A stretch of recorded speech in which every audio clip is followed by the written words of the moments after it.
On today's episode of the DeRaud-Messinger Show, we talk what to watch in this Texas spring game that's coming up. Longhorns fans, don't forget to like and subscribe for more content. It's greatly appreciated. So yes, still on the topic, as we always love, is some spring football when the expectations can be high and the disappointment still can stay low. Now the spring game is on Saturday, April 23rd. I believe it's scheduled for 6 p.m. at DKR, of course. Now, Dylan, we have some different topics, and you can bring up whatever you want to bring up. Hopefully not losing records, though. And, just what to watch for. Like I said, exciting time in Longhorn land for the Longhorn faithful. Now, of course, Dylan, the one that we have to open with, which I don't always love doing this because it's spring and not the fall, so why are we talking about this? Dylan, Quinn Ewers versus Hudson Card. What are you going to be watching in the spring game? Well, Devon, the spring game is just, it's blown out of proportion in the ways of like I'm craving football. I can't wait for the football season to start, and this is like my little appetizer that I get that kind of just means nothing. But what you do want to look for in this game is just kind of how the players are gelling with each other, and especially just like the entire culture, like the whole vibe of the game. Are these guys celebrating with each other? Are these guys going at each other when the offense against the defense? Seeing how that first team is stacking up against that defensive front. That's what I'm really going to be looking for because, again, towards the end of that season, we all heard those rumblings about, culture issues, toxic players, people not caring enough, coordinator yelling at everybody on the bus. And that's something that Sark has to change this season if they want to get off to a hot start, especially with Alabama second on their schedule, Devon. So they got to be ready to play and ready to go. So hopefully this game will, show that they're making some progress with that culture.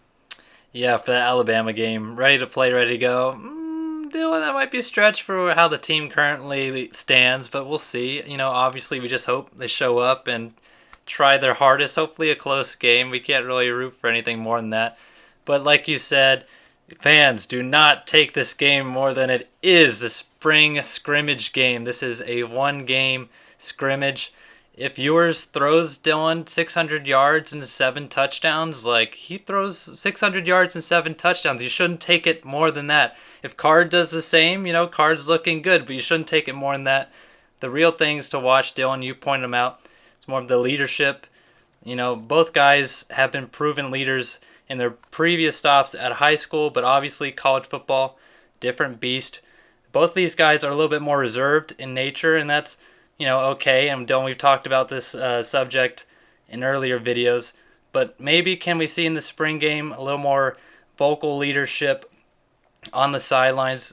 Who are people responding to more or just responding to in general? Hopefully, we get to see that for both guys, but that's what I'm interested in seeing. Now, Dylan, the other thing that I'm looking forward to, and you can touch on it a little bit in general, there's a lot of moving parts about this topic, but the offensive line, as always, is a question mark. What do you think in the spring game? What should we be watching for? Honestly, Devin, just pass protections, how they're holding up for Hudson Card and Quinn Ewers when they're getting their, rounds in. That's really what you got to be looking for because, again, you're not going to have that entire, game speed that you're looking for, but it'll be interesting to see how, these young guys are really, taking it to the defense, how hungry they are, how willing they are to just get their bodies on the line. So that's Yep. mostly what I'm going to be looking for from them, but I'm also curious to see how the tight ends hold up, Devin. How is Quinn Ewers, how is Hudson Card, how is the offensive game plan going to be structured around these tight ends? Are they going to be featured in the spring game, or is it kind of just going to be similar to last season? Is there a tight end you're looking for here? Is it Jatavian Love from Dylan Maybe, DeRaud? maybe. But as you said, offensive line, you obviously just want to see them stay in front of their guys. The quarterbacks, thankfully, should not be getting knocked down in this game because they're wearing a black jersey, which means don't touch them or else Sark is going to sick you with somebody. But That's how you lose a scholarship, yeah. yeah, very, very easily. Now, I think there's a talented group that is already there. There's a lot for them to grow on. Obviously, last year's struggles, you can't look past them. But Dylan, the thing here is if you're an offensive lineman that is on campus right now, you better make a name for yourself before that talented freshman class comes in because there are some guys that have the potential to start right away, which is kind of insane at an offensive line position where usually, the powerhouses of the world, Alabama, you might have to wait 2-3 years before you even see the field. Just something to watch out for. Who's going to make a name for themselves? Is Andre Carrick going to, Dylan, show up and show out? He's got Quinn Ewers, his guy back there. They both played at South Lake Carroll, but is he going to lose a spot to Hayden Connor or someone else? There's a couple names in those competitions. Just something to see. Yet again, there's a lot more behind the scenes that fans and ourselves are not going to be able to see, so just got to see the rumblings. And Dylan, defense, Longhorns are definitely known for that part of their game. Sarcasm for those people that are listening. Used to be obviously the selling point of the program, but last year's defense was scary. Let's just say that. What would you like to see, if anything, particularly on that defensive side of the ball? Any groups that you might be looking at? Well, obviously, the first thing I'm really looking for is that secondary, and then also the linebacking core as well. Those are areas that you want to see the Longhorns do better, and then there were also areas that, again, like what you just said, that they were known for. But Devon, I mean, these are 30 new transfers that have been added to this team going into the season from last season. I want to see how they look this season. Again, you're looking at Ryan Watts, guy that transferred from Ohio State along with Ewers. How is Isaiah Nair from Wyoming? How's he going to do? Is he going to be that third option on the offense? So those are really the things I'm looking to see. What are those tendencies? Who's stepping up? Who can you instantly kind of pinpoint and be like, all right, this guy's going to be getting playing time. His speed is just jumping off the screen. Yeah, I'm not sure on the exact numbers there, Dylan. That sounds like a made-up stat, but probably... Sorry, 30 new additions. There you go. Transfers. Yeah. This would be a Netflix show. Yeah, that'd be a lot of transfers. Sark would be getting that Netflix contract. But no, yeah, I'm definitely excited to see the transfers too. And then obviously fans have heard of a suspension to a freshman cornerback. I don't want to speculate into that because they haven't really talked about that at all. But just who's going to show up. Dylan, I'm sure you saw the Red River game last year. Oklahoma was just running the football straight up, north and south and getting chunk yardage. Can the Longhorns stop that? Can the secondary stop getting burnt? Many questions there. But yet again, spring training, spring scrimmage, probably not the right time to judge that, especially for watching the quarterback battle, Dylan. But something that we're hoping that for next season is in a little bit better of a place. Now, Dylan, the other one, a funny topic to talk about, but I guess it has to be talked about. Are there going to be any third wheels on offense? Last season, when Bijan was hurt and he was carrying the team before then, Xavier Worthy stepped up.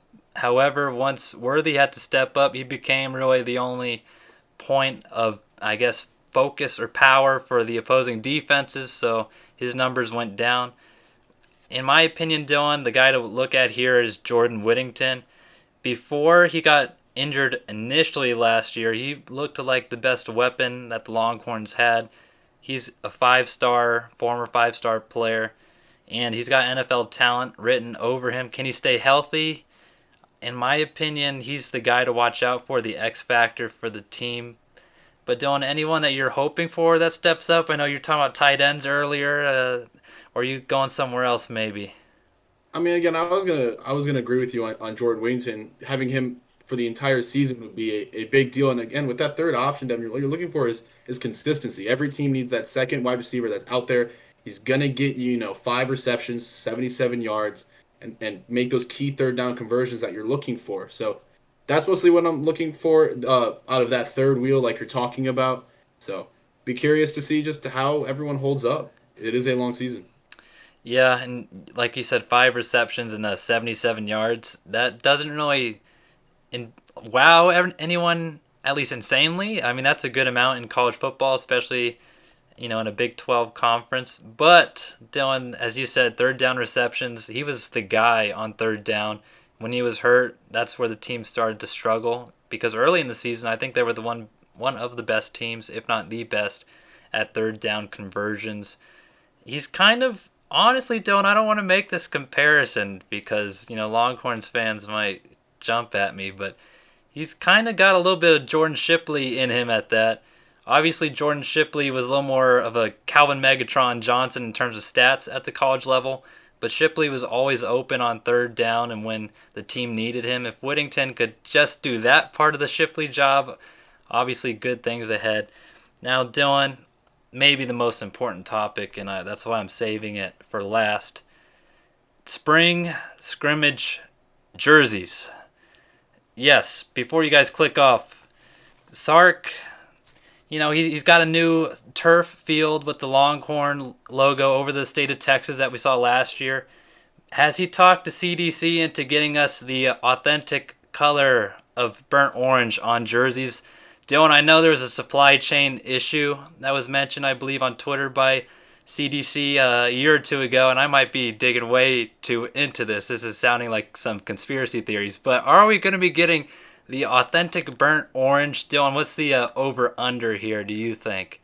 I mean, I don't know. I don't know what these bets are. I didn't check the Vegas line here, Devin. You're throwing me a giant curveball here. It's the most popular line right now. I'm not going to be expecting it, Devin. When you really look into logistics, I mean, those are key parts of the game. Really, is how they're getting these, jerseys to games. You got to travel around. I mean, there's times you got to go all the way out to West Virginia and make sure everything, all your gear is on intact. So it's a very underestimated element of the game, Devin. But no, I don't think.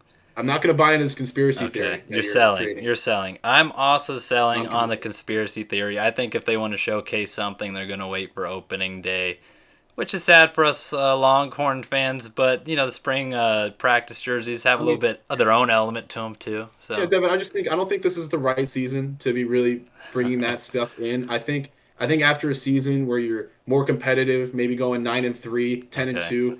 You're ready. You got the star players in line. You're ready to go. I think that's the time when you bring in that new element, those new jerseys, or the jerseys you want back. I can appreciate that, but maybe you're talking about tradition and culture that has been lost. Maybe that is the little something, little nudge to get the team back. You gotta get that winning culture though first before you add the wearing culture. Okay, we got a Debbie Downer over here. What do you guys think about the spring game? What are you most looking forward to? I'm sure we missed the topic that you're most looking forward to, so we're curious to know.